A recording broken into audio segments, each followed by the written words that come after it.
Hamı bizden danışır, ne deyirlər görəsən, ne deyirlər mənə fərq etməz.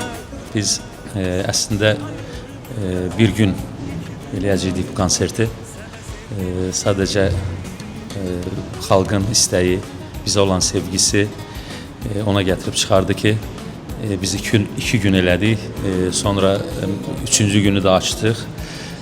Bu istək daha böyüdü və 4 gün elədik. Mən bütün xalqa, bugün burada iştirak edən bütün gələn qonaqlara sonsuz təşəkkürümü bildirirəm.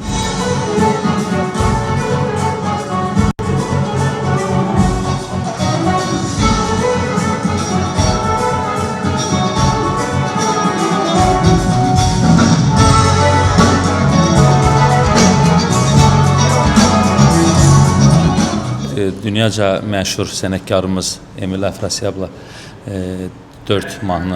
3 mahnı ifa eləyəcəyik. Onun birini Ceyn oxuyacaq, ikisini mən və konsertdə yeni 4 mahnı olacaq. Heç yerdə səslənməmiş. Bugün onları oxuyacağıq ilk kəz. 3'ünü mən oxuyacağım, birini Ceyn. Birbirimizden ayrı etmesine çok.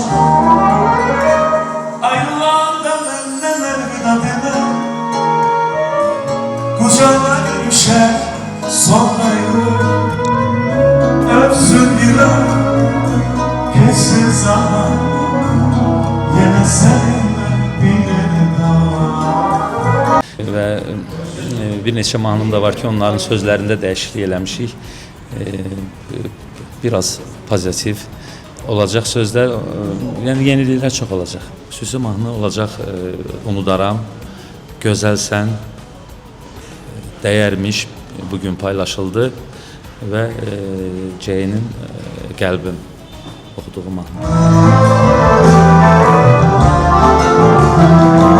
Ben sana göre gönlümün maddelerle yanımda olmamışım. Ben sana göre sen harda olsan gelen yanımda olmamışım. Kalbime yazdım adını, hayatıma sen benim gözlerimsin.